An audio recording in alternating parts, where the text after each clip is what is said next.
You looked around at this flat, beautiful land.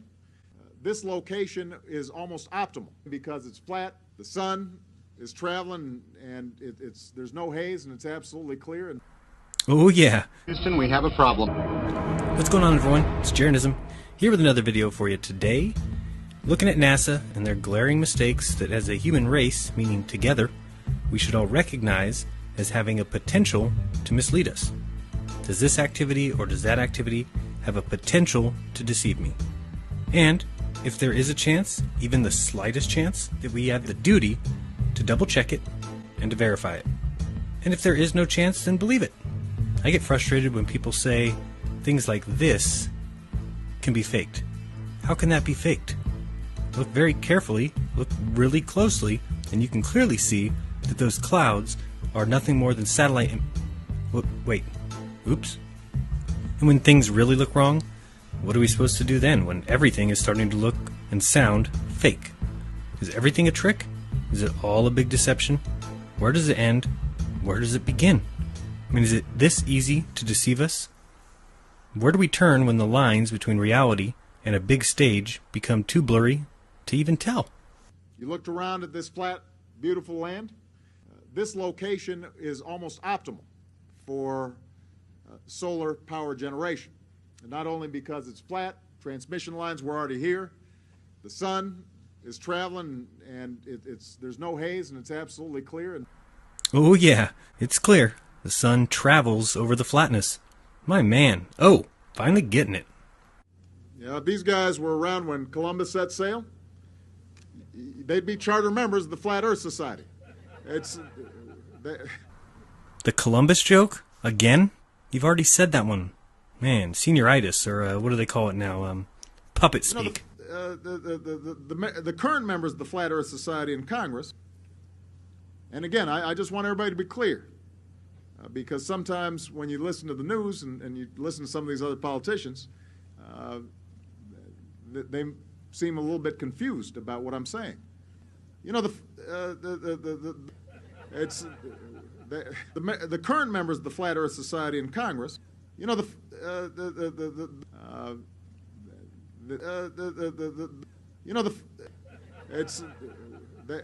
seem a little bit confused about what I'm saying. If some of these folks were around when Columbus set sail,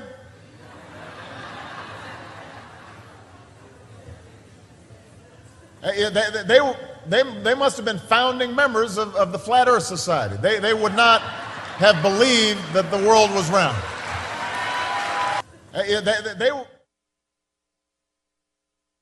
If I say that the world is round and someone else says it's flat, that's worth reporting. But you might also want to report on a bunch of scientific evidence that seems to support the notion that the world is round. That seems to support the notion that the world is round. Well, let's look into that sentence for just a second here. So this evidence seems, that's kind of like kinda, or appears to point to, or might be right. And notion is a conception or a belief about something, an impulse or desire, especially one of a whimsical kind. Whimsical? Like, I don't know, people living on a spinning ball, perhaps? That's pretty whimsical. Flying 66,000 miles per hour around a sun 93 million miles away.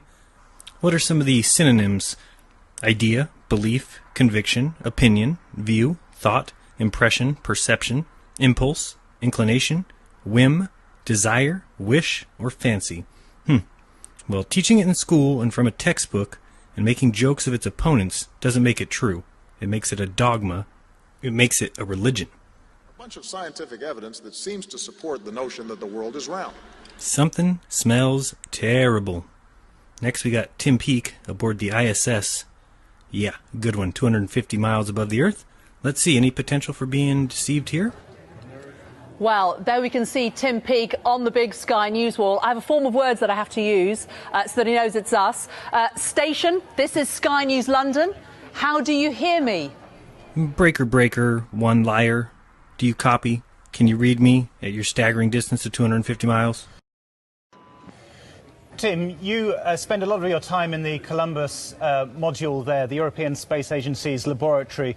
Just explain to us the kind of experiments you're doing up there when we don't see you performing in front of a camera like this. Huge delay. This transmission travels 250 miles, so of course you must wait 10 seconds. It can't be helped. You ever tried to talk to somebody 250 miles away? We're working, 12, 14-hour days, Monday through Friday. Next comes a pretty important part. A girl has designed this physics experiment for Tim to do on the air, but unfortunately it can't be done live. Why? Well, you see, I'm asked daily, where's your proof? And you're about to see a great example of something that A, makes no sense on the space station, period, and B, is the kind of thing that is screaming scam. But if you look and look, I'm sure you'll find something, someone, somewhere, to back your unfalsifiable science. That's the point. Your so-called science is unfalsifiable. For examples of that, see everything Red's Rhetoric has ever said. Now, Tim, you've also been doing some demonstrations for science students, and one of those science students is Emily. Now, you've got some kit there that you actually designed for Tim, really to just show how difficult it is to demonstrate physics here on Earth. And it's a track and a ball. Just show us what actually happens there. And gravity's really just pulling that ball back down. Now, Tim has actually done the same experiment. You weren't able to do it live, but we've got the video of you demonstrating what happens when you're in microgravity with exactly the same kit. We don't seem to have the video, unfortunately, but the ball the ball does continue all the way around. Just explain, Tim, what's happening. Yeah, liar. It's just a tiny little track and a ball, and you can't do it live? Why, Tim? I'm calling hoax. Yes, again, it's one of the phenomena of microgravity. It's a wonderful environment to demonstrate some of those basic scientific principles. Oh, is that right? It's one of the phenomena of microgravity.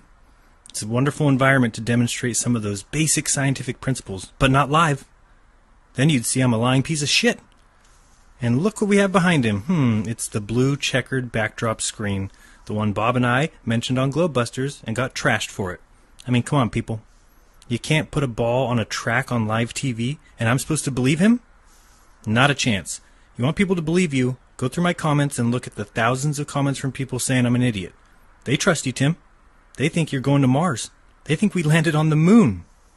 How can anyone see this footage and not say, oh damn, those clowns have been faking space? But you can bet people will say, he was doing experiments earlier, he had to put them away. He couldn't carry both the track and the ball over. He didn't do it live because the time constraints. Ask Red's Rhetoric, and you'll get every possible answer, including it fell out of the window, before he dare say, yeah, that's weird. That's unfalsifiable. Not science. It's called bullshit. Let's see what the kids got to say. Kevin, you got one on there, didn't you? You asked your question about, what was it, about how many galaxies? What did you make of the answer? I thought it's very surprising that there's more than 1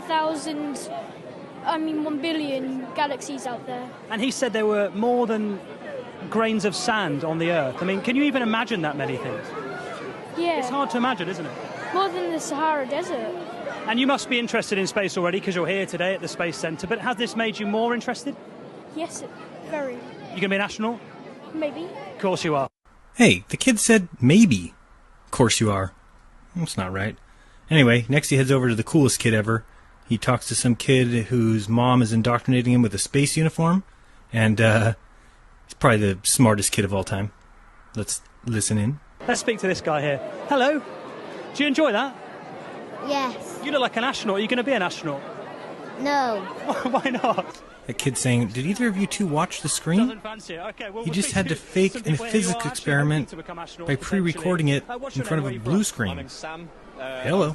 Next we got some very strange Apollo 10 footage. Enjoy. Then we watched as they pulled free of the S-4B and got our first live color pictures of the blue planet Earth. Charlie, this is it's so hard to describe. You can go right up past Alaska and you can see the polar caps. It's incredible. Well, we see it all here, Gene. Its colors are really beautiful. That's great. And the blackest black that you ever could conceive is the setting for all this. Right. So Stafford, Young, and Cernan began their coast away from Earth, their speed continually dropping. as the arms of Earth's gravity tried to pull them back. Roger, Houston, we are returning to the Earth. Over. Glad to have you on the way back home, 10. For the last time, Apollo 10 watched the sapphire called Earth rise over a stark lunar horizon. And as they had throughout the mission, Stafford, Young, and Cernan shared with us the sights and feelings of their voyage through color television. You guys are really hauling the mail out of there. Oh, you better believe it. It's like we're climbing straight out, Joe. It's a fantastic sight. It's like we were shot straight out from the center of the moon. You're going about 6,000 feet a second.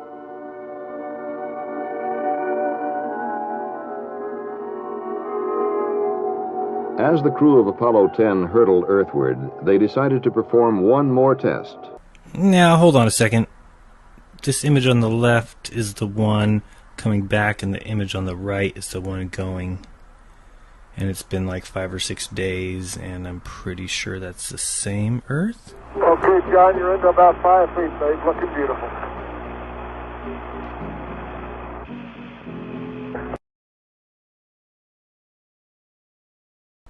Now, does this disprove the moon landings? Of course not. Does it prove the presence of styrofoam in space? Of course. Now watch carefully at the 2 lines coming from the engine area, lens flares, and then the holographic flicker. Watch again. What is that?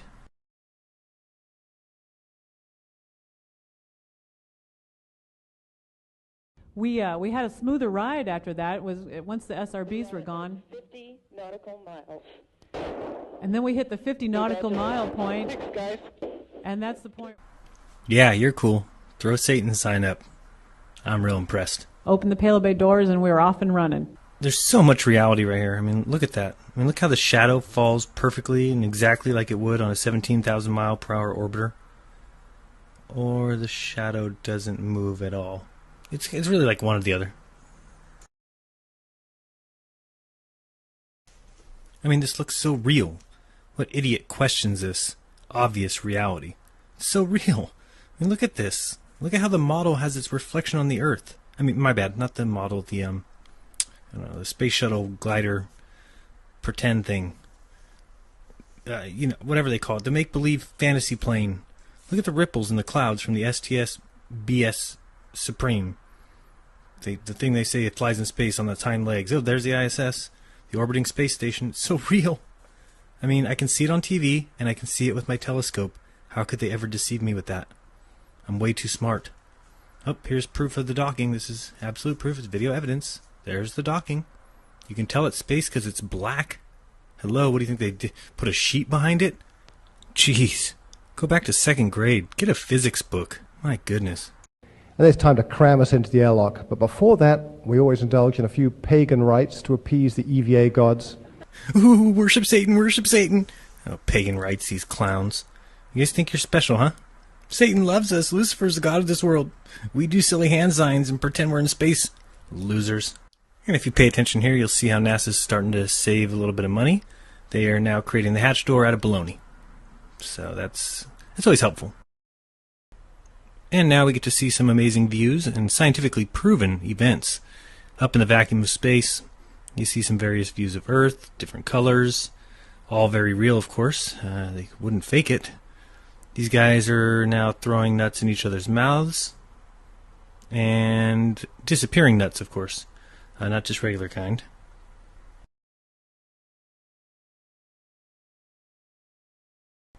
And we finished it off with more Satan worship. How about that? Damn, my 15 minutes are up already. Tons of videos coming, guys. Eclipses, simple proofs, more fun.